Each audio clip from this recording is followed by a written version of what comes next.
5 তারিখের পর থেকে 8 তারিখ পর্যন্ত, মানে আগস্ট মাসের কথা বলছি, ওই 3 দিন না হলে বাংলাদেশের কোনো সরকার ছিল না। ওই সময় আমরা দেখেছি রাতভর নগরবাসী পাহারা দিয়েছে, ডাকাত আতঙ্ক ছিল। ওই সময় আমরা দেখেছি বিভিন্ন জায়গায় নানা ধরনের সংকট সমস্যা হয়েছিল। যদিও দেশবাসীর একেবারেই ঐক্যবদ্ধ প্রচেষ্টায় বিষয়টি অল্প সময়ের মধ্যে সমাধান সম্ভব হয়েছে, কিন্তু ধাপে ধাপে কিন্তু আমরা অনেকগুলো ঘটনা কিন্তু দেখতে পেয়েছি, যার রেশ কিন্তু এখনো আছে। আমি বলছি, আমি আসবো আজকের মূল ঘটনায়, কিন্তু তার আগে একটু প্রেক্ষাপটটা বলতে চাই। এখানে আমরা দেখেছি আনসার সদস্যদের ব্যবহার করে একটা বিশৃঙ্খল পরিস্থিতি তৈরির একটা অপচেষ্টা হয়েছিল। আমরা দেখেছি যে বিভিন্ন দাবি দেওয়ার নামে সেখানে প্রধান উপদেষ্টা প্রফেসর ডক্টর মোহাম্মদ ইউনূসের বাসভবনের সামনে নানা ধরনের ঘটনা ঘটানোর চেষ্টা হয়েছিল। আমরা দেখেছি শাহবাগ কেন্দ্রিক ধারাবাহিক নানা কর্মসূচির নামে সেখানে আমরা দেখেছি একটা বিশৃঙ্খল পরিস্থিতি তৈরি করা হয়েছিল। এখন নেপথ্যের বেশ কিছু বিষয় নিয়ে আমি কথা বলবো। নেপথ্যটা কি? এই ঘটনাগুলো যখন ঘটছে তখন যারা এই ঘটনাটি মানে প্রতিহত করবে বা যারা নিবৃত্ত করবে, এদেরকে বুঝিয়ে শুনিয়ে আইনের স্বাভাবিক যেই বিষয়গুলো আছে সেগুলো প্রয়োগ করবে, সেগুলি কেন হচ্ছে না? অর্থাৎ মব সৃষ্টির সুযোগ কেন তৈরি হচ্ছে, কিংবা আন্দোলনের নামে বিশৃঙ্খলা তৈরির সুযোগ কেন তৈরি হচ্ছে? তৈরি হচ্ছে না তৈরি করতে দেয়া হচ্ছে? এটি প্রথম প্রশ্ন। দীর্ঘদিন ধরে বলা হচ্ছে যে ফ্যাসিস্টদের প্রেতাত্মারা কিংবা যারা বিগত দিনে নানা ধরনের অবৈধ সুযোগ সুবিধা নিয়েছে, তাদের প্রেতাত্মারা এখনো প্রশাসন সহ পুলিশের বিভিন্ন জায়গায় আছে। ফলে তাদের বিপুল পরিমাণ টাকা রয়েছে, তারা এখন কিছুটা ক্ষমতাও আছে। এই ক্ষমতা এবং সেই পুরোনো আমলে ইনকাম করার টাকা, এগুলো তারা এই মব তৈরির ক্ষেত্রে তারা ব্যয় করছে। একই সঙ্গে পুলিশ বাহিনীর সদস্য অনেককে ফিরিয়ে আনা হয়েছে, যারা অবসরে গিয়েছিলেন তাদেরকে ফিরিয়ে আনা হয়েছে। অনেকে প্রমোশন পাচ্ছিলেন না, তাদেরকে পদোন্নতি দেওয়া হয়েছে, বড় জায়গায় নিয়ে আসা হয়েছে। অনেক গুরুত্বপূর্ণ পদে ইতিবাচক পুলিশ কর্মকর্তাদের বসানো হয়েছে। অনেকের বিরুদ্ধে অভিযোগ, তাদের ব্যাপারে কিন্তু সরিয়ে দেওয়া হয়েছে। অনেককে বরখাস্ত করা হয়েছে। যারা ফৌজদারি অপরাধ করেছে তাদের ব্যাপারে শাস্তিমূলক ব্যবস্থা হয়েছে। কিন্তু তারপরেও কেন আইন শৃঙ্খলা বাহিনীর সদস্যরা সঠিকভাবে কাজ করতে পারছে না? এর কারণটা কি? এর কারণটা হচ্ছে পুরনো গতিতেই চলছে নতুন মেশিন। মেশিন নতুন হতে পারে, অন্তর্বর্তীকালীন সরকারটার নামটা পরিবর্তন হতে পারে, কিন্তু পুলিশ প্রশাসনে যারাই রয়েছেন কিংবা নতুন যারা এসেছেন, তাদের কাজের ফরম্যাট, কাজের ধরন কিন্তু আগের মতোই। অর্থাৎ আপনি থানায় গেলে আগে যেমন একটা অভিযোগ দিতে গেলে আপনাকে হয়রানিতে পড়তে হতো, এখন হয়তো হয়রানিতে পড়তে হয় না, কিন্তু দীর্ঘ সূত্রিতা কিন্তু রয়ে যায়। আগে হয়তো গেলে ছাত্রলীগ, যুবলীগ, স্বেচ্ছাসেবক লীগ বা আরো এবিসিডি লীগ, নানা ধরনের লীগ গিয়ে তদবির করতো। এখনো লীগ না গেলেও কোনো না কোনো রাজনৈতিক দলের স্থানীয় নেতা কর্মী গিয়ে সেখানে কিন্তু তদবির করে থানাগুলোতে।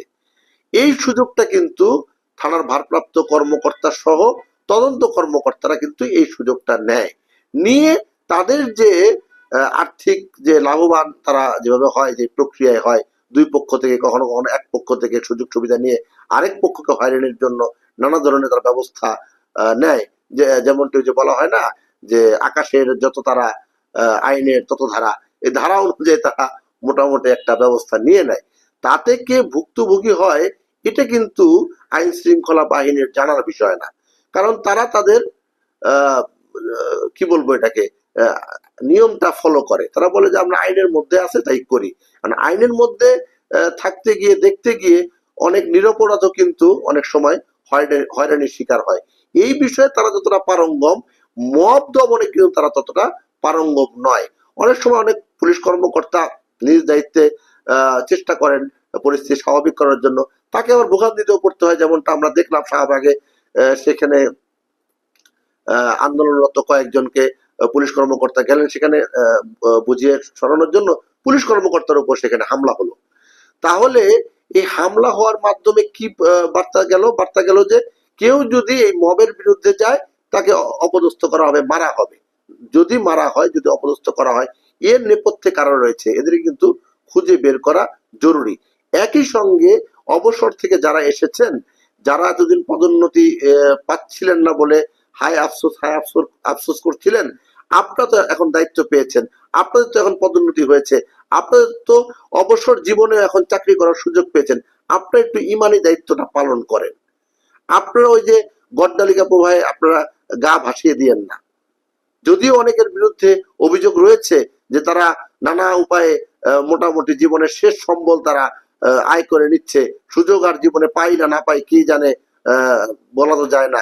তাই একবার সুযোগ পেয়েছি, একবার পদোন্নতি পেয়েছি, একবার অবসর জীবন থেকে ফিরে এসে আবার চাকরি জীবনে জয়েন করেছি, সুতরাং যা আছে কপালে টাকা পয়সা আয় করে নেই। না, এগুলি করবেন না। দেশের মানুষের অনেক আশা আকাঙ্ক্ষা আপনাদের প্রতি, আপনারা সেটি ভুলণ্ডিত করবেন না। আপনারা মনে রাখবেন যে এই যে আপনাদের দায়িত্বগুলো দেওয়া হয়েছে, এগুলো কিন্তু রাষ্ট্রের পক্ষ থেকে আপনাদের প্রতি অর্পিত ইমানি দায়িত্ব, এবং এই দায়িত্ব পালনের ক্ষেত্রে আপনারা যদি কোনো ধরনের কোনো অবহেলা করেন, কোনো পক্ষপাতমূলক আচরণ করেন, নিশ্চয়ই এর জবাবদিহি কিন্তু আপনাদেরও করতে হবে।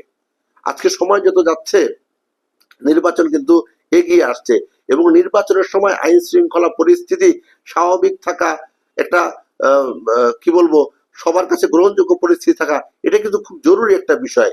এই যে কিশোর গ্যাংয়ের কথা, এই যে শীর্ষ সন্ত্রাসীদের কথা, এই যে নানা জায়গায় নানা গ্রুপের কথা, নানা ধরনের সুবিধাবাদী গ্রুপের কথা বলা হচ্ছে, এদেরই কিন্তু নিবৃত্ত করতে হবে। অন্যথায় কিন্তু যতই কথা বলেন, অবাধ সুষ্ঠু গ্রহণযোগ্য নির্বাচন কিন্তু বাস্তবায়ন করা কঠিন হয়ে যাবে। সব প্রার্থীর পক্ষে কিন্তু বিপুল টাকা ব্যয় করা সম্ভব না। সব প্রার্থীর পক্ষে কিন্তু আপনার এই যে নির্বাচনে মাসল এবং মানি এগুলি প্রদর্শন করা সম্ভব না। সব প্রার্থীর কিন্তু বিপুল সংখ্যক ম্যান পাওয়ার নেই যাদেরকে নিয়ে সে শোডাউন করবে।